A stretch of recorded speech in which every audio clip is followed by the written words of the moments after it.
CM Revanth Reddy మాట్లాడుతున్నారు. Live లో చూద్దాం. శాఖలకు సంబంధించిన అధికారులందరూ ఈ సమావేశంలో పాల్గొని పట్టణాభివృద్ధిని ఏ విధంగా ముందుకు తీసుకెళ్లాలి, రాష్ట్ర కేంద్ర ప్రభుత్వాలు ఏ విధంగా సహకరించుకోవాలి, తద్వారా భారతదేశం యొక్క ముఖ చిత్రాన్ని మార్చడానికి చేస్తున్న ప్రయత్నంలో భాగంగా పట్టణాభివృద్ధి శాఖ మంత్రివర్యులు తెలంగాణ రాష్ట్రం హైదరాబాద్ నగరంలో ఈ కార్యక్రమాన్ని ఏర్పాటు చేయడాన్ని మనస్ఫూర్తిగా మనోహర్ లాల్ ఖట్టర్ గారిని నేను అభినందిస్తున్నా. వారికి తెలంగాణకు స్వాగతం పలుకుతున్నా. భారతదేశం వేగంగా అభివృద్ధి చెందుతున్న దేశం. ప్రధానమంత్రి నరేంద్ర మోడీ గారు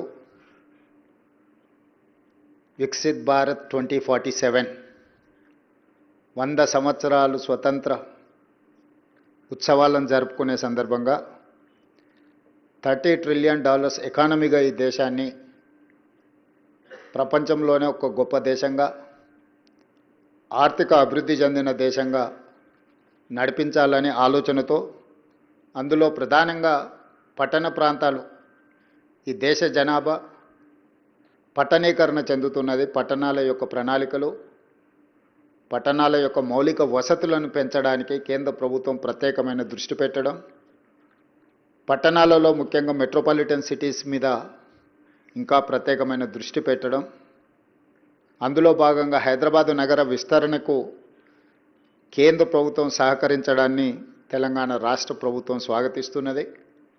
మాకు సంబంధించిన ప్రణాళికలు వివిధ సందర్భాలలో కేంద్ర మంత్రి గారికి, ప్రధానమంత్రి నరేంద్ర మోడీ గారి దృష్టికి తీసుకెళ్లడం జరిగింది.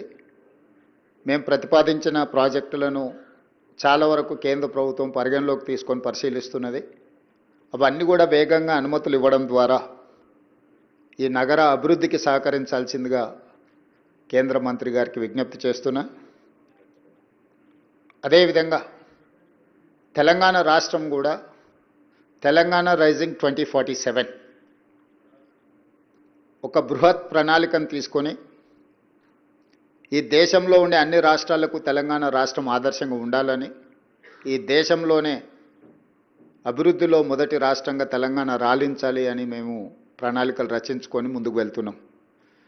డిసెంబర్ 9, 2025 రోజు తెలంగాణ రైజింగ్ 2047 విజన్ డాక్యుమెంటుని మేము డెడికేట్ చేయబోతున్నాము.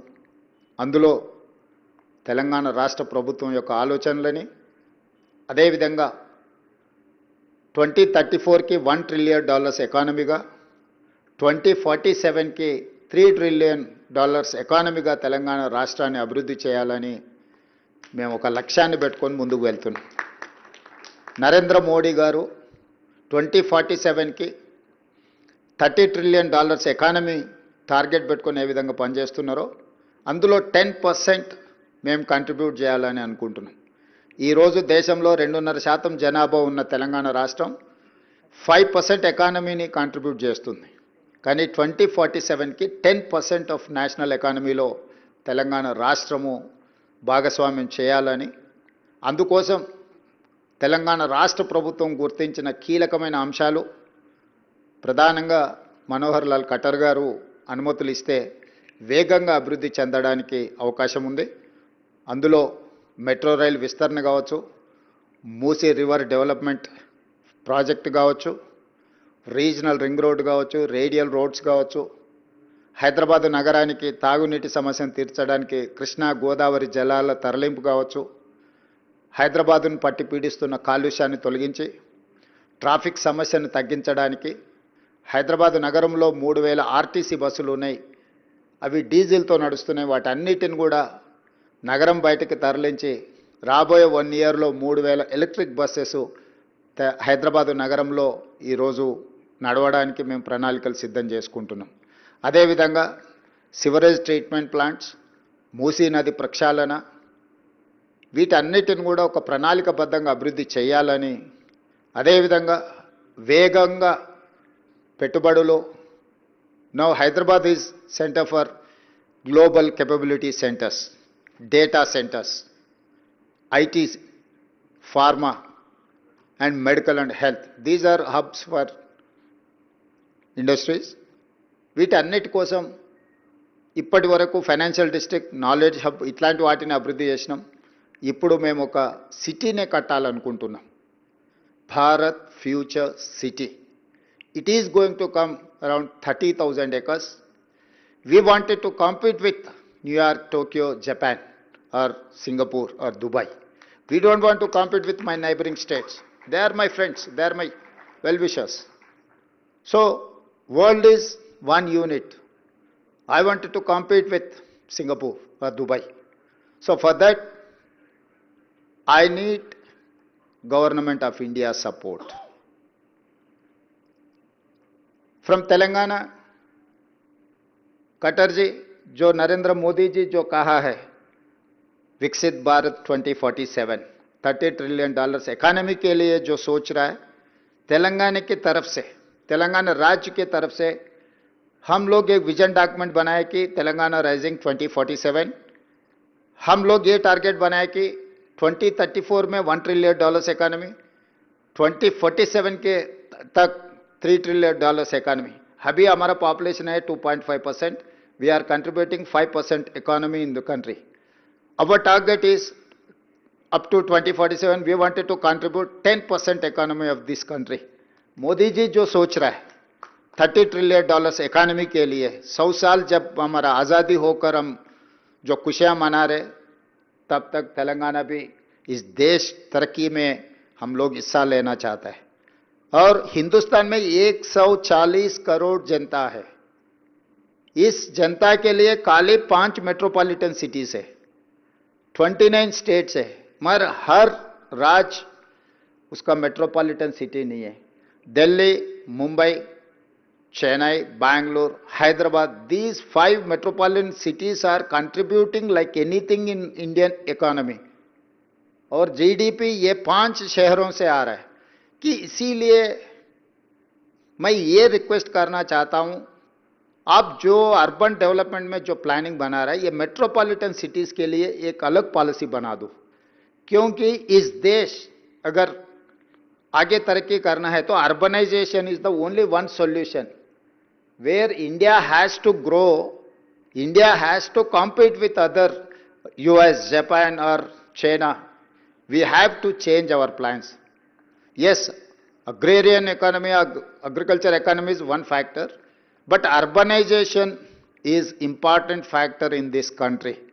Urbanization अगर होना है, एक तरीका से अगर डेवलपमेंट आना है, तो urban ministry has to plan for something.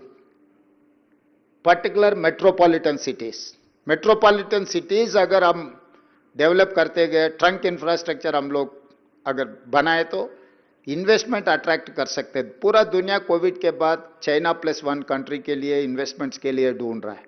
China +1 is alternate is India. तो वो काम करना है तो हम लोग urban infrastructure, airport connectivity, port connectivity, road connectivity, water, power and infrastructure, ये सब सारे करना है. तो आप खुद, आप एक्सपीरियंस्ड पर्सन, सीजन्ड पॉलिटिशियन, आप मुख्यमंत्री बहुत साल किए, मुख्यमंत्रियों का तकलीफ सबसे ज्यादा आप जानते हैं. मोदी जी भी पहले 12 साल मुख्यमंत्री काम किए, गुजरात मॉडल बनाए, तो आप दोनों को पता है मुख्यमंत्रियों का तकलीफ कैसे रहता है.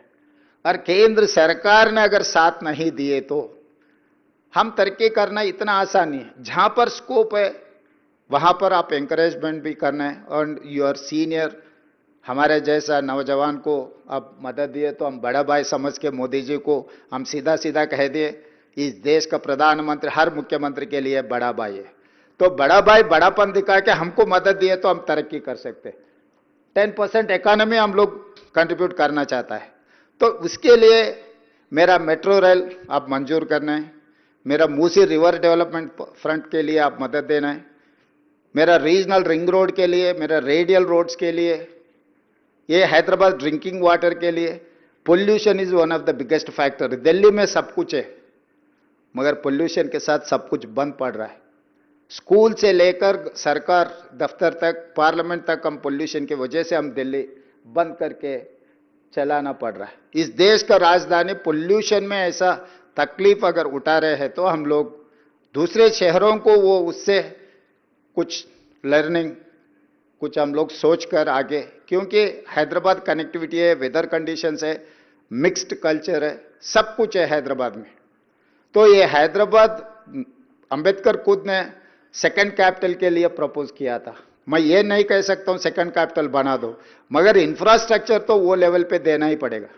जितना आप दिल्ली में फोकस कर रहे हैं, जितना आप अहमदाबाद में सबरमती रिवर फ्रंट बनाने के लिए जितना फोकस कर रहे हैं, हमारा मूसी रिवर डेवलपमेंट फ्रंट के लिए भी आपके मदद बहुत जरूरी है। मुझे उम्मीद है आपसे हमको सब कुछ मदद मिलने वाला है। हम ये हैदराबाद शहर को, we are in IT, we are in pharma, now 70% of GCs have come to Hyderabad. Why? Because of my infrastructure, because of my working culture, because of knowledge hub, educational institutes like ISB, like Nalsar, Law University, IIT Hyderabad. I have 175 engineering colleges. Every year I am producing almost 110,000 engineering students from my state. My people are working in Silicon Valley. Today Silicon Valley is mine. If I say something, it is going to reflect in Silicon Valley in US. We are contributing like anything in US economy. Why can't Indian economy?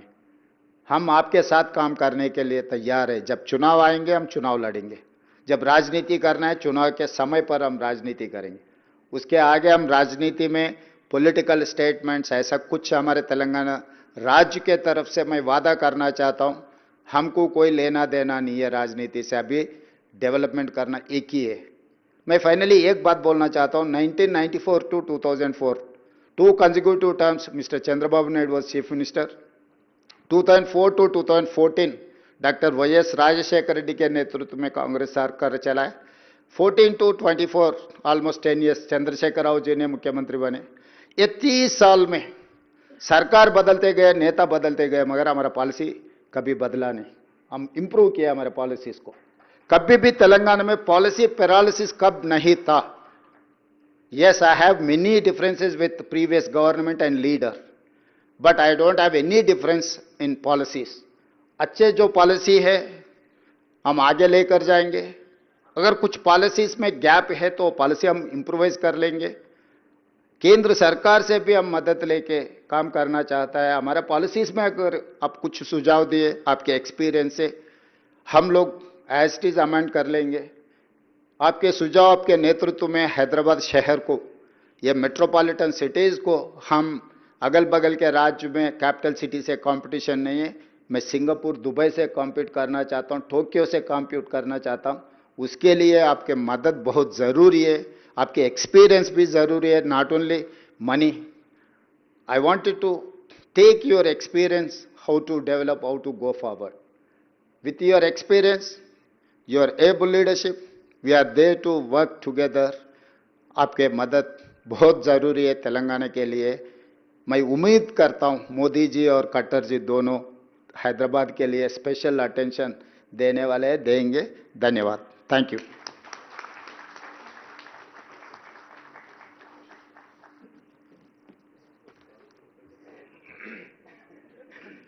May I now request Honorable Minister Manohar Lalji to kindly address us.